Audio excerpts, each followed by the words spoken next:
Hello dear students, welcome in ASC starter. ये जो video है ना, साइंस का लास्ट ईयर का पेपर है। ठीक है, तो आप इस पेपर को देखकर प्रैक्टिस कर सकते हैं, आइडिया ले सकते हैं। इसी प्रकार से आपका पेपर रहने वाला है। लेकिन जैसे कि आप जानते हैं कि क्वेश्चन हमेशा न्यू होते हैं। ठीक है, तो मैं आपसे इस वीडियो में इसी पेपर को समझा रहा हूँ, और हमारे पास ऑफिशियल आंसर की है, तो हम वो भी डिस्कस कर सकते हैं इसमें। ठीक है, तो देखिए पहला क्वेश्चन यहाँ पर क्या है। पहला क्वेश्चन है, ये हिंदी में है, ये इंग्लिश में है, और जिन बच्चों को खुद आते हैं ना वो अपने अपने आंसर मैच कर लेगा। देखिए पहला क्वेश्चन है, जीवाश्मी ईंधन का निर्माण सजीव प्राणियों के मृत अवशेषों से होता है। ये कह रहा है जो फॉसिल फ्यूल होते हैं ना, वो जो है वो पता है कैसे बनते हैं। वो कैसे बनते हैं, ये कह रहा है कि जो डेड रिमेन्स होते हैं ना, लिविंग ऑर्गेनिज्म, मतलब जैसे कोई जिंदा चीज मर जाती है तो उसके बाद ही फॉसिल फ्यूल बनते हैं। तो ट्रू है फॉल्स है? आपको पता ही है कि जो फॉसिल फ्यूल होते हैं वो जीव जब मर जाता है तो उसी से बनते, तो ट्रू है। क्या है? ट्रू। आप यहाँ पे देख भी सकते हैं। ठीक है, उसके बाद नेक्स्ट है, ये कह रहा है ध्वनि निर्वात में सरलता से गमन कर सकती है। बताओ सत्य है सत्य है? देखो मैं आपको बता दूं, निर्वात का मतलब होता है वैक्यूम, और वैक्यूम में ना किसी भी प्रकार की कोई भी चीज जो है ना प्रेजेंट नहीं होती। तो जो साउंड होती है ना, साउंड वैक्यूम में ट्रेवल नहीं करती। आपने अपनी बुक में पढ़ा भी होगा, जिसमें एक बैल जो है लगा रखी होती है, और बैल की आवाज तभी तक आती है जब तक उसमें हवा होती है। जैसे उसमें से हवा निकल जाती है उसके बाद बैल की आवाज आना बंद हो जाती है, जबकि बैल जो होता है वो अपना काम कर रही होती है। तो इसलिए ये क्या है? फोल्स है। क्या है? फोल्स है। ठीक है, तो प्रैक्टिस के तौर पर लेना। जैसे आप देखो यहाँ पर लिखा है wheat are the part of kharif crop. ये कह रहा है जो वीट है वो खरीफ का पार्ट होती है। और अभी मैंने जब आपको डीओ की तरफ से सैंपल पेपर आया था उसमें भी करवाया था, तो उसी में ऐसा क्वेश्चन रबी क्रॉप के रिगार्डिंग आ गया। तो क्वेश्चन इसके आसपास ही आएंगे, तो आप अच्छे से तैयारी और भी करना डीपली। ठीक है, इसी के आसपास की चीजों की तैयारी करना। अभी कह रहे क्या गेहूं खरीफ की फसल है? देखो भाई, गेहूं जो है वो तो सर्दी में बोई जाती है, और अब तो कटने वाली है। तो जबकि बोल रहा है कि गेहूं खरीफ की मतलब बारिश की है। नहीं, गलत है। तो ये क्या? फोल्स है। क्लियर हो गया? फिर ये कह रहा है we can not survive without atmospheric pressure. ये कह रहा है एटमॉस्फेरिक प्रेशर के बिना हम सर्वाइव नहीं कर सकते। बिल्कुल ठीक कह रहा है। वायुमंडलीय दाब बहुत ज़्यादा जरूरी है, क्योंकि वो कई प्रकार की जो एनवायरमेंट, जो गैसेस वगैरह, जो टेम्परेचर, उसको मेंटेन करके रखता है। तो अगर ऐसा नहीं होगा तो लाइफ एक्सटेंशन नहीं बचेगी, इसलिए वायुमंडलीय दाब का होना बहुत ज़्यादा जरूरी है। फिर कह रहा है नेक्स्ट, ये नेक्स्ट कह रहा है डैश का उपयोग रेलगाड़ी को चलाने के लिए इंजन में भाप बनाने के लिए होता है। तो हमें पता ही है कि भाई कोयले का प्रयोग ही होता है। जैसे अब यहाँ पर कोयला हमने बता दिया, जब हमने सैंपल पेपर देखा था तो वहां पे बोला गया था कि गाड़ी को चलाने के लिए कौन से ईंधन का प्रयोग किया जाता है जो सबसे कम पोल्यूशन फैलाता है, तो वहां पे सीएनजी आंसर था। तो कह रहा हूँ ना, ऐसे क्वेश्चन घुमा घुमा के देंगे। और अभी हमने एसएसटी में भी देखा था, जो पिछले साल के क्वेश्चन पेपर थे उसी के बेस पर कई क्वेश्चन दिए गए थे जो उसके आसपास थे। ठीक है, तो इसलिए पिछले साल के पेपर भी आपको जरूर करने चाहिए, और मिड टर्म का पेपर भी आप एक बार जरूर देख लेना। ठीक है, आपके पास अवेलेबल होगा, नहीं तो यूट्यूब पे अवेलेबल है। मिड टर्म में एसएससी स्टार्टर लिखना, चैनल का नाम, आपको वीडियो मिल जाएगी। फिर देखो नेक्स्ट, ठीक है, ध्वनि का संचरण गैस द्रव डैश में होता है। देखो ये बिल्कुल सही है कि जो साउंड होती है ना वो गैस में भी जा सकती है, लिक्विड में भी जा सकती है, और सॉलिड में भी जा सकती है। ठीक है, हिंदी में ठोस बोलते हैं। अब उसके नेक्स्ट है क्या, निषेचित अंडे को डैश भी कहा जाता है। जो अंडा निषेधित हो जाता है ना उसको हम क्या बोलते हैं? हम बोलते हैं अंड प्रजक, युग्मनज बोलते हैं। क्या बोलते हैं? युग्मनज। और उसको इंग्लिश में क्या बोलते हैं? जायगोट बोला जाता है। क्या बोला जाता है? जायगोट। ठीक है, जायगोट और युग्मनज याद रखना। फिर ये कह रहा है in ploughing dash are use to save labour and time. बताओ, जब हम जुताई करते हैं ना, ठीक है, यहाँ पे जुताई था, ठीक है, जब हम जुताई करते हैं तो किसका प्रयोग किया जाता है? जैसे श्रम और समय दोनों बचे तो कल्टीवेटर यूज करेंगे मॉडर्न जमाने में, है ना। ये कह रहा है किन्वन की परिभाषा दीजिए। देखो जो बॉक्सेस में लिखे हुए ना वो भी क्वेश्चन इन्होंने दे दिए। ये कह रहा है आपको फर्मेंटेशन के बारे में बताना है। ठीक है, तो देखो फर्मेंटेशन का मतलब क्या होता है? फर्मेंटेशन का मतलब होता है, जैसे आपने पढ़ा होगा ना आपकी बुक में ही, कि शुगर को अल्कोहल में जब बदलते हैं यीस्ट से तो उसे फर्मेंटेशन कहते हैं। मतलब क्या है कहने का मतलब है, जैसे इंग्लिश में तो यहाँ पर मेंशन है conversion of sugar into alcohol by yeast, है ना। लेकिन हिंदी में अगर आपको मैं बता दूं कि किण्वन किसे कहते हैं, तो ये लिखा हुआ है, चीनी को अल्कोहल में परिवर्तित करने की प्रक्रिया को किण्वन कहते हैं। ठीक है, फिर ये कह रहा है दो धातुओं के नाम बताओ जो विद्युत के चालक हैं। मतलब कह रहा है name the two matters which conduct electricity, मतलब किस में से बिजली जाती है। तो आप बता दो कि आयरन में से जाती है बिजली, ठीक है, कॉपर में से जाती है ना। अगर आपसे पूछ रहे कि इंसुलेटर बताओ, अगर आपसे पूछे कि कुचालक बताओ जिसमें तो बिजली नहीं जाती, तो आप वुड बता सकते हो, ठीक है ना। आप प्लास्टिक बता सकते हो, इस तरीके से आप एग्जाम्पल दे सकते हो। फिर उसके बाद नेक्स्ट क्वेश्चन है यहाँ पर, ये कह रहा है यदि एक आपतित कोण 30 डिग्री का है तो परिवर्तन कोण कितने का होगा। ये कह रहा है अगर इंसिडेंट एंगल 30 डिग्री का है तो एंगल ऑफ रिफ्लेक्शन कितने का होगा। देखो आपको इसके लिए रूल पता होना चाहिए। ये लाइन जो आ रही होती है ना, इसे इंसिडेंट रे कहते हैं, पहले इंग्लिश में सुन लो, इसे इंसिडेंट कहते हैं। ये जब यहाँ से टकरा के वापस जाएगी, ये रेगुलर है, ठीक है, मतलब प्लेन है। ये जो आ रही है इसे इंसिडेंट कहेंगे, ये जो जा रही है इसे रिफ्लेक्टेड कहेंगे, और बिल्कुल बीच में नॉर्मल रे होती है। क्या होती है? नॉर्मल रे। तो ये आई होता है और ये आर होता है, ठीक है, ये आई होता है और ये आर होता है, तो एंगल आई हमेशा आर के बराबर होगा, ठीक है, याद रखना। अगर ये 30 डिग्री है तो ये 30 डिग्री होगा। यहाँ पर ये पूछ रहा है कि अगर इंसिडेंट एंगल 30 का है तो रिफ्लेक्टेड एंगल कितने का होगा? 30 का होगा। अब हिंदी में सुन लो, देखो परिवर्तन का नियम होता है ये डियर, जो लाइन आ रही होती है उसे आपतित किरण कहते हैं, जो लाइन जा रही होती है उसे परावर्तित किरण कहते हैं, और बिल्कुल बीच में जो जा रही होती है उसे अभिलंब कहते हैं। तो अभिलंब और आपतित किरण के बीच के कोण को आई बोलते हैं, आपतन कोण कहते हैं। अभिलंब और परावर्तित किरण के बीच के कोण को आर बोलते हैं। क्वेश्चन पूछ भी लेता है कि आपतित कोण कौन सा होता है, परावर्तित कोण कौन सा होता है। तो ये आई बराबर आर के होता है, एंगल आई बराबर एंगल आर के होता है। क्लियर हो गया? ठीक है, तो समझ में आ गया। तो इसका उपयोग, अच्छा ये तो अगला क्वेश्चन है, तो ये 30 का है तो ये भी 30 का होगा। अब 12th क्वेश्चन देखिए, ये कह रहा है आंतरिक निषेचन करने वाले दो जंतुओं के नाम लिखिए। तो आंतरिक निषेचन करने वाले दो जंतु कौन से हैं? मानव और गाय, ठीक है। तो पता है आंतरिक निषेचन किसे कहते हैं? जब बच्चा शरीर के अंदर ही डेवलप होता है, अंदर ही बनता है, जैसे इंसान हो गए, गाय हो गई, ठीक है, बकरी हो गई, इस तरीके से।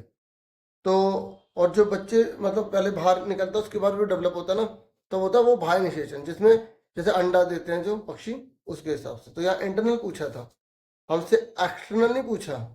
तो इंटरनल में आप मनुष्य, गाय, आप कोई भी एग्जाम्पल दे सकते हो। यहाँ देख लेते हैं कौन सा दे रखा है, यहाँ पे हॉर्स और लायन लिखा है, कोई भी लिख सकते हैं डियर, कोई भी लिख सकते हैं, ठीक है ना। उसके बाद नेक्स्ट है, ये कह रहा है कोयला गैस किस प्रकार प्राप्त होती है, इसका उपयोग बताइए। तो देखो मैं इंग्लिश में पढ़ रहा हूँ, हिंदी वाले सुन लेना, हिंदी में बताऊंगा मैं ना। आप अपनी लैंग्वेज बना बना के लिख देना, क्योंकि सेम तो आते नहीं है, कुछ आगे तो हेल्प मिल जाएगी, है ना। तो देखो ये कह रहा है कोयला जो गैस होती है ना, जब हम जब हम क्या करते हैं, कोयले को कोक में बदलते हैं ना, उसका प्रोसेस करते हैं, तब जो गैस निकलती है वो कोयल गैस होती है, कोयला गैस होती है। और इसका प्रयोग ईंधन के रूप में किया जाता है, फैक्ट्री में यूज किया जाता है, ठीक है। और अब बना बना के लिख देना कहाँ कहाँ यूज होता है। फिर उसके बाद नेक्स्ट है, ये कह रहा है चार ऐसे पदार्थों के नाम बताइए जो कोलतार से बनाए जाते हैं। ये कह रहा है आपको चार प्रोडक्ट बताइए जिस विच आर प्रोड्यूस फ्रॉम कोलतार। तो देखो कोलतार से हम क्या क्या बना सकते हैं, आप अपने बना बना के बोल सकते हो। खुद सोचो कोलतार का प्रयोग कहाँ का होता होगा, पेंट में यूज होता होगा, किसी को बाल काले करवाने हैं, यानी कि सिंथेटिक डाई करवानी है, या प्लास्टिक बनवाना है, या परफ्यूम बनाना, ड्रग्स बनाना है, तो वहाँ पे यूज कर सकते हैं। देखो कितना डीपली क्वेश्चन दिया था, ठीक है ना। वैसे जनरल नॉलेज के बेस पर था, लेकिन फिर भी ये कह रहा है श्रव्य और अश्रव्य ध्वनियों में क्या अंतर होता है, या उसे किसे कहते हैं। देखो इंग्लिश में ऑडिबल और इनऑडिबल है। पता ऑडिबल किसे कहते हैं? जिसे हम सुन सकते हैं। तो हम पता कितना सुन सकते हैं? 20 हर्ट्ज से 20 किलो हर्ट्ज तक, याद रखना, 20 हर्ट्ज से 20 किलो हर्ट्ज तक हम सुन सकते हैं। और इनऑडिबल किसे कहते हैं? जो 20 हर्ट्ज से कम होता है, ठीक है। यहाँ पर लिखा है, देखो पढ़ लो आप इसे। देखो ऑडिबल साउंड वो होती है जिसे इंसान सुन सकता है, इनऑडिबल वो होती है जिसे इंसान सुन नहीं सकता। बस इन्होंने इतना लिख के काम खत्म कर दिया। हिंदी में सिंपल इन्होंने ये लिख दिया कि श्रव्य ध्वनि अभी होती है जो मनुष्य सुन सकता है, और श्रव्य ध्वनि वो होती है जो मनुष्य सुन नहीं सकता। फिर कह रहे क्या विद्युत लेपन हमारे लिए उपयोगी है, स्पष्ट कीजिए। देखो यहाँ पर जो क्वेश्चन आए हैं वहां पर वो fill in the blank data matching में आ सकते हैं, तो प्रैक्टिस के लिए जरूर पढ़ो, सुनो। ये कह रहा है क्या इलेक्ट्रोप्लेटिंग जो है यूजफुल है, आप बोलोगे बहुत ज्यादा यूजफुल है, क्योंकि इससे जो प्रोडक्ट होते हैं या जो मेटल होते हैं वो सेफ रह सकते हैं, इम्प्रूव हो सकते हैं, और उनकी लाइफ लॉन्ग यूज किए जा सकते हैं या लंबा चल सकते हैं। बना बना के लिख देना, समझ में आ गया। इलेक्ट्रोप्लेटिंग की लेयर चढ़ा देते हैं ना, जैसे क्रोमियम की लेयर चढ़ा दी जाती है, जिंक की लेयर चढ़ा दी जाती है, इस तरीके से।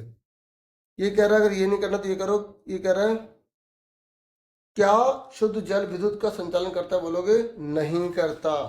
दस प्योर वाटर कंडक्ट इलेक्ट्रिसिटी, आप बोलोगे नहीं, क्योंकि उसके अंदर आयन जो होते हैं ना वो प्रेजेंट नहीं होते, इसलिए वो करंट को फ्लो नहीं करता। फिर नेक्स्ट है व्हाट आर ओविपारस एनिमल। देखो यहाँ पर इन्होंने इंटरनल लिख दिया था और यहाँ पे इन्होंने ओविपारस लिख दिया।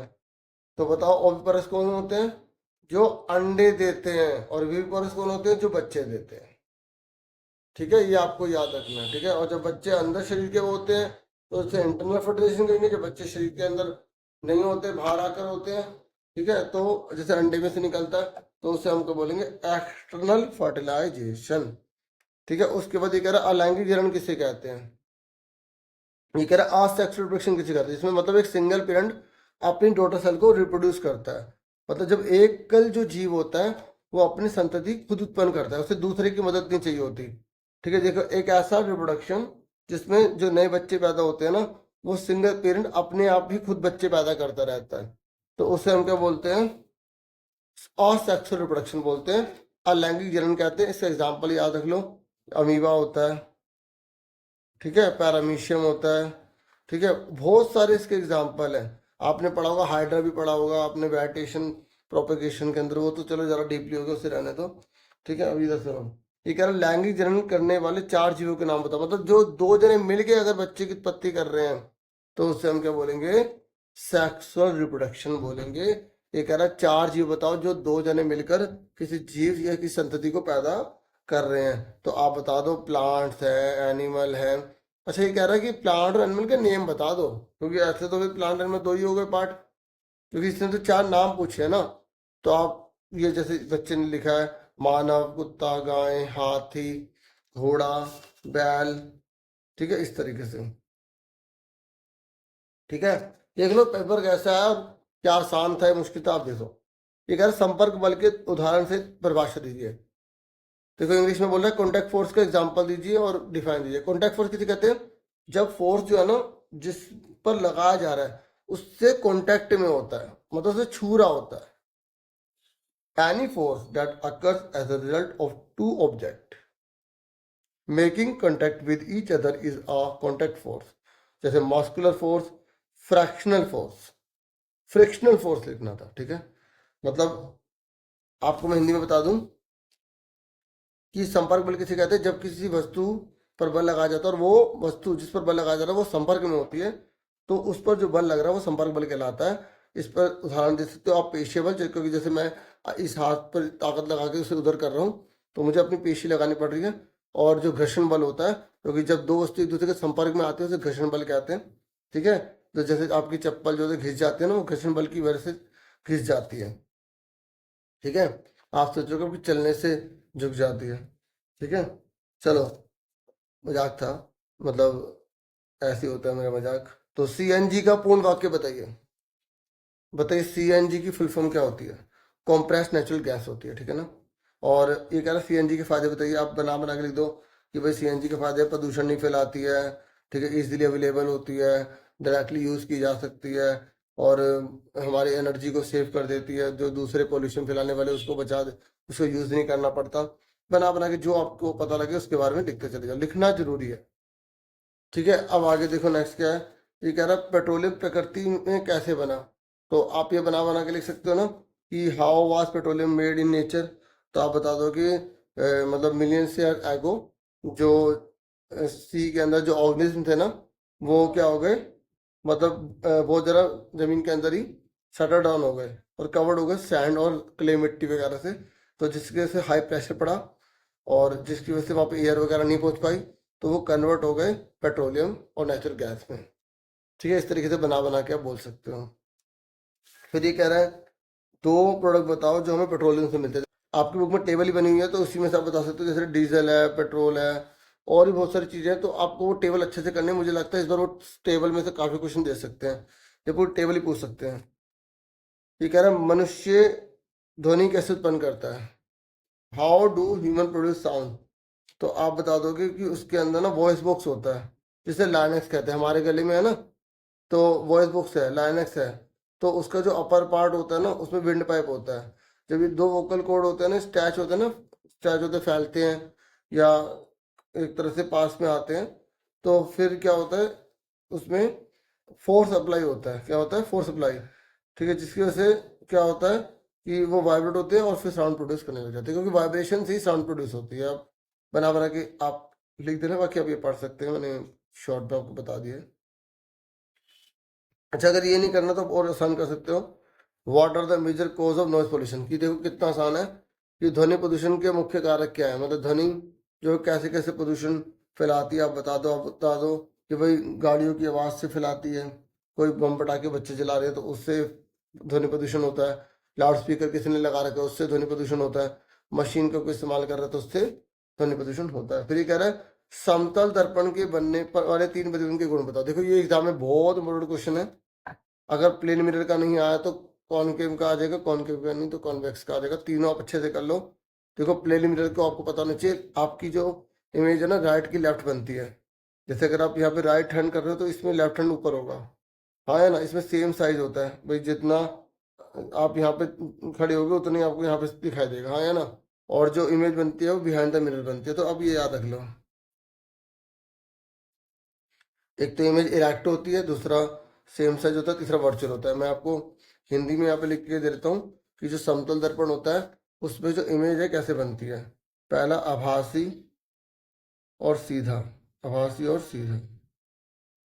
दूसरा इसमें, दूसरा इसका गुण ये है कि समान आकृति की बनेगी, समान आकृति की बनेगी। तीसरा दर्पण के पीछे बनेगी, दर्पण के पीछे बनेगी, ठीक है। और इंग्लिश में तो मैंने आपको दिखाई दिया, यहाँ पर मेंशन किया गया है। फिर उसके बाद देखो ये कह रहे दाब किसे कहते हैं और उसका सूत्र भी लिखिए। तो आपको याद रखना है, जब किसी प्रतिइकाई क्षेत्र पर बल लगाते हैं ना, प्रतिइकाई क्षेत्र पर, तो उससे हम दाब कहते हैं। क्या इंग्लिश में बोलेंगे? The force acting on a unit area of a surface is called pressure. ठीक है, तो अगर आपसे कोई पूछेगा प्रेशर किसे कहते हैं, तो प्रति इकाई क्षेत्र पर लगने वाले बल को दाब कहते हैं। इसका फॉर्मूला क्या होता है दाब का? दाब का फॉर्मूला होता है फोर्स अपॉन में एरिया। ठीक है, याद रखना, फोर्स अपॉन में एरिया। हिंदी में क्या बोलते हैं? बल बटे में क्षेत्रफल, क्योंकि इसका न्यूमेरिकल भी एग्जाम में आपको दे देगा। ये कह रहे क्या द्रव और गैस भी दाब डालते हैं? आप बोलोगे हाँ, क्यों नहीं डालते, डालते हैं वो भी। पर इसने ये तो पूछा नहीं क्यों, तो बस इतना लिख के छोड़ देंगे। ठीक है, क्योंकि जो सिलेंडर होता है, जैसे हम कुछ हल्का सा करते हैं इसमें एकदम गैस बाहर नहीं निकलती, निकलती नहीं निकलती, तो वो प्रेशर ही तो कर रही है। और कुकर में देखो प्रेशर कुकर क्यों नाम रखा गया? कितनी गैस होती है तो उसकी वजह से तो सारी चीज़ें पक जाती हैं। चलो अब देखो एग्जाम में 12 नंबर पे कैसा क्वेश्चन रह रहा है। यहाँ पे इन्होंने मैचिंग के फॉर्म में दिया, अब इस तरह देखो कैसा आता है। तो मैचिंग में देखो कैसा क्वेश्चन दिया, ये कह रहा है कि जो नमक है वो यहाँ पर किस जगह यूज होगा। अब देखो, अब यहाँ पर तो कुछ अलग दिया है, उसमें आपको जो पेट्रोलियम वाला जो चैप्टर है उसमें से कोई पता ऐसे बना के दे दे। ठीक है ना, तो अब देखो ये मैचिंग है, आप देख सकते हो। ये नहीं करना तो आप यहाँ नीचे है, इसमें आपको क्या करना है, स्टेटमेंट दे रखे अंडरलाइन करना, से करेक्ट करना, गलत वर्ड लिखा होगा। ठीक है ना, तो मैं फटाफट इसको करवाता हूँ। देखिए यहाँ पर इसने बोला साधारण नमक, तो देखिए साधारण नमक किससे जुड़ा हुआ है, मतलब नमक का प्रयोग किसको बचाने के लिए करते हैं? तो नमक का प्रयोग किस लिए करते हैं? मांस और मछली को बचाने के लिए करते हैं। इंग्लिश में देख सकते हो कॉमन सॉल्ट का यूज किस लिए करेंगे हम? मीट और फिश को बचाने के लिए। शुगर का प्रयोग किस लिए करेंगे? जैम्स और जालिस में यूज करेंगे, हाँ या ना, यस या नो। उसके बाद विनेगर का प्रयोग कहाँ करेंगे, किस में बचाने के लिए करेंगे विनेगर का? अचार में। टेट्रासाइक्लिन का प्रयोग किस लिए करेंगे? टेट्रासाइक्लिन क्या है? एंटीबायोटिक है ना। तो अगर आपसे देखो क्वेश्चन घुमा के पूछ ले, मान ले पूछ ले कि भाई जैम और जेली में को सेव करने के लिए क्या यूज किया जाता है? शुगर यूज की जाती है। एंटीबायोटिक एग्जाम्पल दो, तो यहाँ टेट्रासाइक्लिन याद कर लो। तो मतलब जो क्वेश्चन हम पढ़ते हैं उसी के कई क्वेश्चन बनकर आ सकते हैं। ठीक है, नमक का प्रयोग कहाँ का किया जाता है ऐसे आप बता सकते हो। ठीक है, उसके बाद वायरस, तो ये वायरस कौन है? एड्स एक वायरस है। और प्लाज्मोडियम क्या है? मलेरिया प्लाज्मोडियम है। ठीक है, तो इस तरीके से ये हमारा कंप्लीट होता है। क्लियर हो गया? देखिए मैं पढ़ता हूँ इसको और वाला, है ना। तो यहाँ पर रेखांकित जो शब्द है ना उसको आपको ठीक करके लिखना है। तो ये कह रहा है जब रोग कारक सूक्ष्मजीव हमारे शरीर में प्रवेश करते हैं तो उनमें लड़ने के लिए हमारा शरीर प्रतिजैविक उत्पन्न करता है। ये कह रहा है when a disease carrying microbes enter our body, the body produces antibiotics to fight the invader। तो यहाँ पर पता है क्या आना था, एंटीबॉडीज आना था। या तो आप एंटीबॉडी लिख दो अगर आप सिंगुलर लिखोगे तो, या तो आप एंटीबॉडीज भी लिख सकते हो, ठीक है। तो आप हिंदी में क्या बोलते हैं, एंटीबॉडीज ही लिखा होता है, ठीक है। बाकी एक बार हिंदी में मैं भी बताता हूँ, ये देखता हूँ, बॉडीज एंटीबॉडीज, ठीक है। तो प्रतिरक्षा, प्रतिरक्षा बोलते होंगे शायद, प्रतिरक्षक, ठीक है, प्रतिरक्षक। एक बार चेक कर लेना, ओके। उसके बाद नेक्स्ट है यहाँ पर जुकाम एक असंचरणीय रोग है। भाई जुकाम तो अगर कोई छींकेगा तो दूसरे को हो जाएगा, तो ये क्या हुआ, संचरणीय रोग हुआ ना, तो बस आ हटा देंगे, क्या हटा देंगे, आ हटा देंगे, क्लियर, ठीक है। यहाँ पर क्या आ जाएगा, common cold is a communicable disease, non हटा देंगे, ठीक है। फिर ये कह रहा नेक्स्ट, गेहूं की रस्ट जीवाणु से होने वाला रोग है। तो जो गेहूं की रस्ट होती है वो किससे होती है, देखो आपकी बुक में बनी हुई है टेबल, उसी को देखकर आपको बताना था। तो उसका आंसर जो है ना, जो बैक्टीरिया नहीं है वो फंगी है, ठीक है। उसके बाद नेक्स्ट है, ये कह रहा है मलेरिया डैश के काटने से होता है। मतलब कुत्ते के काटने से थोड़ी होता है मलेरिया, मलेरिया तो जो मच्छर के काटने से होता है, ठीक है। तो मॉस्किटो लिख देंगे, ठीक है, मतलब मच्छर लिख देंगे, मच्छर, हिंदी वाले हिंदी में लिख देना। फिर नेक्स्ट कह रहा है कि पाश्चीकरण में दूध को 4 डिग्री सेल्सियस पे गर्म करते हैं, नहीं 70 डिग्री सेल्सियस पे करते हैं, ठीक है। उसके बाद कह रहा है चिकन पॉक्स जो होता है वो बैक्टीरिया से होता है, नहीं वो वायरस से होता है, किससे होता है, वायरस से होता है, ठीक है। तो आपको छोटी छोटी बातों को ध्यान में रखना ताकि बच्चे स्कोर कर पाए।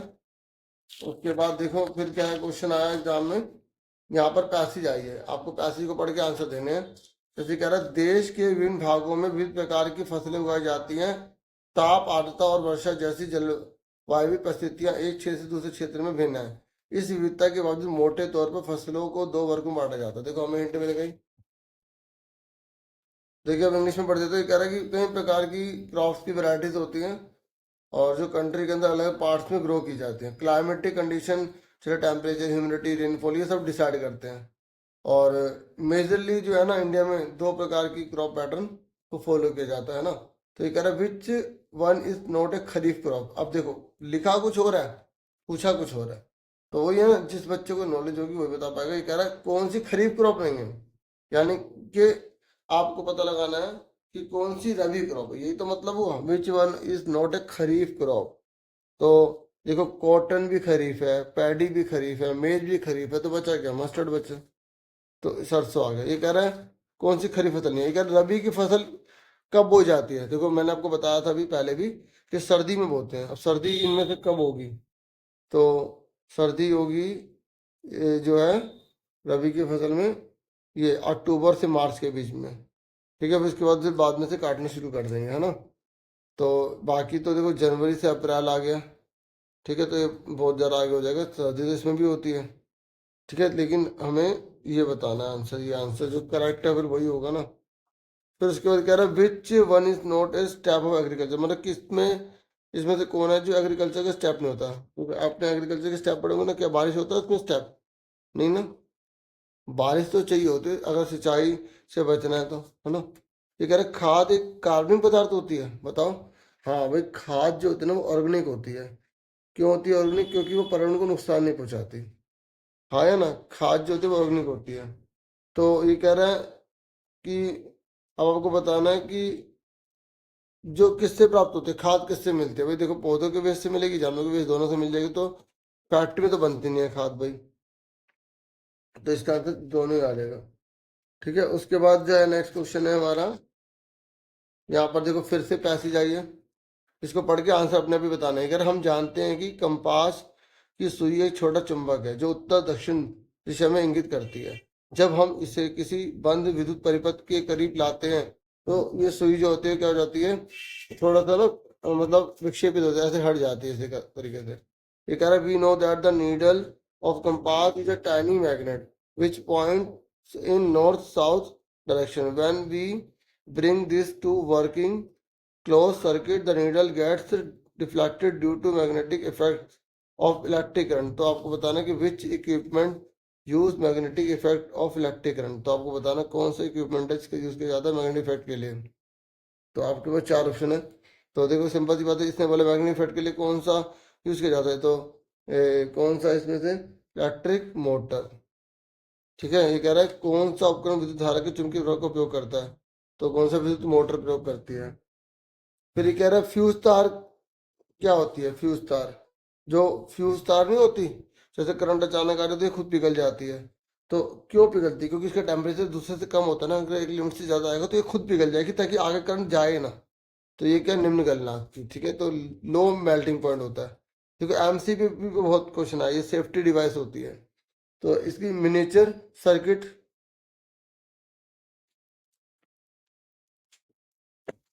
ब्रेकर, ठीक है, मिनिएचर सर्किट ब्रेकर, ये आपको याद रखने फुल फॉर्म।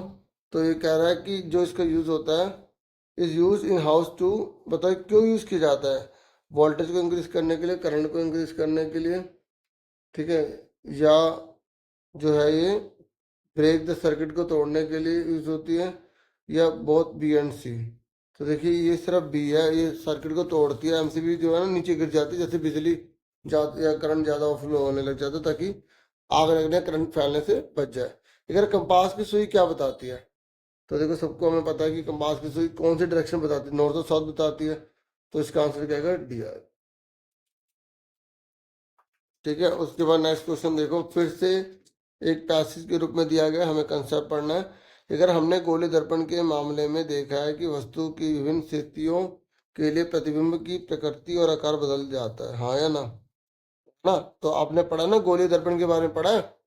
मैं आपको बता दूं, जैसे गोले दर्पण के बारे में देखो, एक ये वाला होता है जिसके बाहर रंग होता है, इसको हम बोलते हैं कॉनकेव, ठीक है, और एक होता है जिसके अंदर रंग होता है, इसको बोला जाता है कॉन्वेक्स, ठीक है, इसको बोला जाता है अवतल, इसको बोला जाता है उत्तल।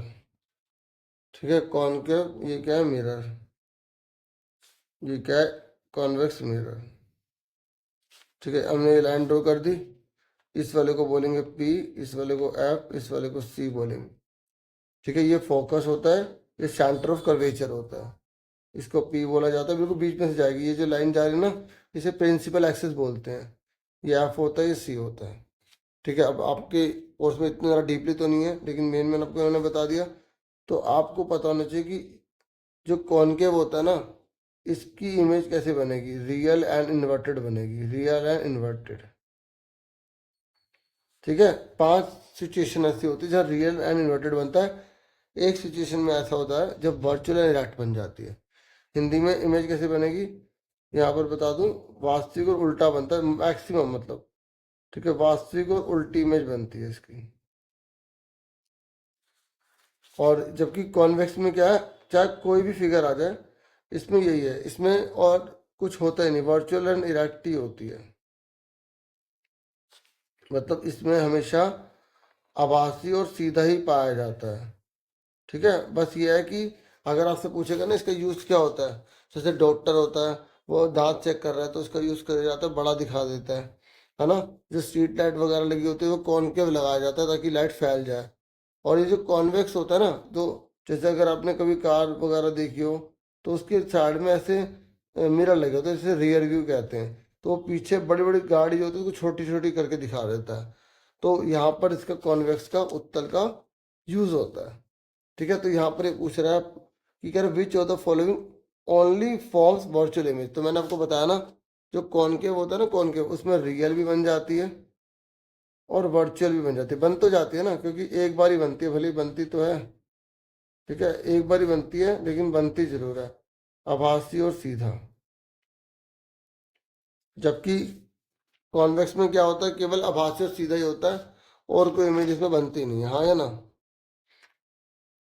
तो इसका आंसर यहाँ पर क्या आएगा कि किस में केवल वर्चुअल इमेज ही बनती है, तो वो उत्तल दर्पण आ जाएगा। ये कह रहा है वाहनों में पीछे देखने हेतु किस दर्पण का प्रयोग किया जाता है? तो उत्तल का प्रयोग किया जाता है, क्योंकि वो हम और किसी का क्यों यूज करेंगे, क्योंकि उत्तल ही है जो चीज को छोटा कर देगा।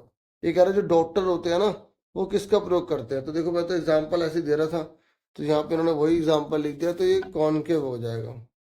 ठीक है, फिर एक रियल इमेज जो होती है वो कैसे ऑब्टेन करते हैं रियल इमेज? तो देखो आप यहीं देख लो, रियल इमेज कहाँ आएगी? कॉनकेव में रियल इमेज आती है, और जबकि इसमें कोई रियल इमेज होती नहीं है। ठीक है, और एक और मिरर होता है प्लेन मिरर, जिसके बारे में आपको ऑलरेडी अभी पहले बता चुका हूँ। समतल दर्पण जिसमें आप अपनी शक्ल देखते हैं, ठीक है, जिसमें सेम साइज होता है, समतल दर्पण बोलते हैं। ठीक है ना, तो देखो ये दोनों के दोनों मिरर का नाम होता है स्फेरिकल मिरर। क्या होता है? स्फेरिकल, क्योंकि थोड़े मुड़े हुए हैं ना, तो इसलिए गोलीय दर्पण कहते हैं इनको। क्या कहते हैं? गोलीय दर्पण। तो ये आपको अच्छे से डीपली पता होनी चाहिए बातें, तभी आप अच्छे से स्कोर कर पाओगे। ठीक, तो देखो अब क्वेश्चन पढ़ देता हूँ। ये कह रहे हैं रियल इमेज कहाँ बनती है? तो रियल इमेज जो है कॉनकेव मिरर में बनती है, कॉन्वेक्स लेंस में बनती है। ठीक है, देखो मैं आपको बता दूं, एक बात बता दूं, बहुत बड़ी बात। जो मैंने बातें आपको कॉनकेव मिरर के बारे में बताई है ना, कि इसमें रियल एंड इन्वर्टेड होता है, इसमें वर्चुअल इरेक्ट भी होता है, और जो मैंने बात आपको कॉन्वेक्स मिरर की बताई है कि इसमें केवल वर्चुअल इरेक्ट होता है, अगर मैं लेंस की बात करूंगा ना, तो जो गुण कॉन्वेक्स मिरर के होते हैं ना, वही गुण कॉनकेव लेंस के होते हैं, ये याद रखना। ऐसी जो क्वालिटीज कॉनकेव मिरर की होती है ना, वही क्वालिटी कॉन्वेक्स लेंस की होती है।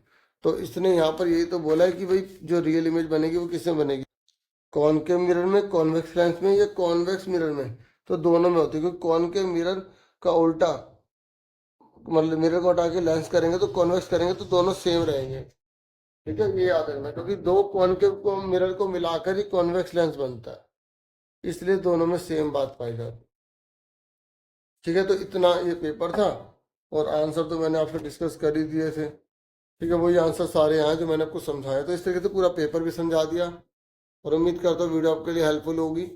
Thank you for watching and listening carefully. Take care of dear students. Video को लाइक, चैनल को सब्सक्राइब कर देना, और मैं वीडियोस आपके लिए लेकर आऊँगा। Take care.